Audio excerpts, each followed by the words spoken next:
जय जगन्नाथ। उत्कलर एही शांत शीतल कांत कोमल सुंदर सुदृढ़ परिबू को ही चिरलास्यमयी प्रकृतिर रंगशाला माधुरी मार आगार प्रकृतिर ग्रंथागार तथा এই उत्कलर पवित्र पृष्ठभूमि आज सुशोभित सारस्वत मंचर सम्माननीय सभापति महोदय एठारे उपस्थित पूज्य अतिथि वृंद एवं गुरु ज्ञानी गुणी भद्रमंडली को मुस्तमे प्रियसिनी दास बीरहरि कृष्णपुर नोडाल उच्च विद्यालय दशम श्रेणी छात्री भक्तिभूत प्रणाम ज्ञापन करुअछि।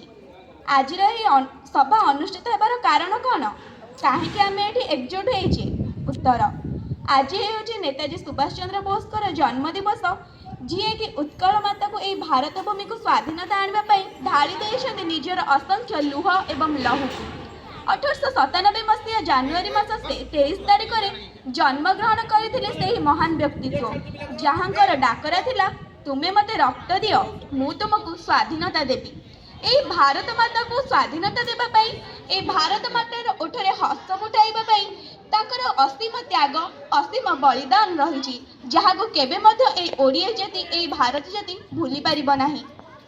कटक ठारे अध्ययनरत थिबा समय सुभाष चंद्र बोस नहीं प्रथम पदक्षेप से छात्र मानक एकजुट कर पालन करते खुदीराम शहीद दिवस। कटक रेवेन्सा कॉलेज से स्नातक डिग्री हासिल करने पर कलिकतास्थ प्रेसिडेंसी कॉलेज रे निजर दर्शन शास्त्र को अध्ययन करते। गांधीजी जो आह्वान देते कर बा मर नीति को गांधीजी आदर्श को से विरोध करुले एवं यह विपक्ष 1903 मसीह से गठन करते फॉरवर्ड ब्लॉक। बहिर्शक्तिर साहाय्य बिना कौन देश स्वाधीनता लाभ करें एवं शत्रुर शत्रु आमर मित्र यही नीति अनुप्राणित हो सुभाष चंद्र बोस छद्मवेश जापान को गमन करते सेठारे से युद्धबंदी सहायता गठन करते आजाद हिंद रेडियो। यह रेडियो स्टेशन कार्यक्रम थिला देशवासी उद्बोधन करने देश को यह जाति को स्वाधीनता देवाई समस्त मन में एकता सृष्टि करने। एहापरे से जापान हिटलर का सहायता गमन करते जर्मनी को सेठारे से गठन करते आजाद हिंद फौज रे से तांको आख्या दी जाइथिला नेताजी से पुणी आजाद हिंद फौजर सैन्य मानक तरफ आजाद हिंद फौजर उद्देश्य थिला देशर समस्त देशवासी को एकाठी करी एकजुट करी सेमानक मन में एक साहसिकता आनी देश को इंग्रेज मानक कबल मुक्त करने भारत मातार ओठरे हस फुटाइबा।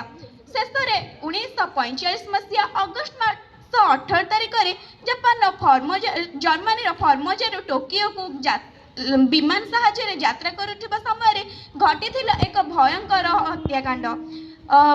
विमान दुर्घटना कहुए से मृत्युवरण कर अथवा यह प्रमाण कर मृत्युवरण कर मात्र से जहाँ भी हो से ओडियावासी भारतवासी समग्र विश्वर हृदय निजपाई प्रतिष्ठित कर एक स्वतंत्र जगह। आज सभार एति कहबी से महान नेताजी से महान पुरुषकर नीति और आदर्श अनुप्राणित होई आमे मध्य चेष्टा करिबा से महान व्यक्तित्व पर निज पाई एक स्वतंत्र स्थान प्रतिष्ठित करिबा ए भारतवासी समस्त भारतवासी हृदय रे एति कही से महान व्यक्तित्व चरण जुगल निजर शत शत प्रणाम ज्ञापन करी मोर वक्तव्य शेष करुछि। जय हिंद जय भारत।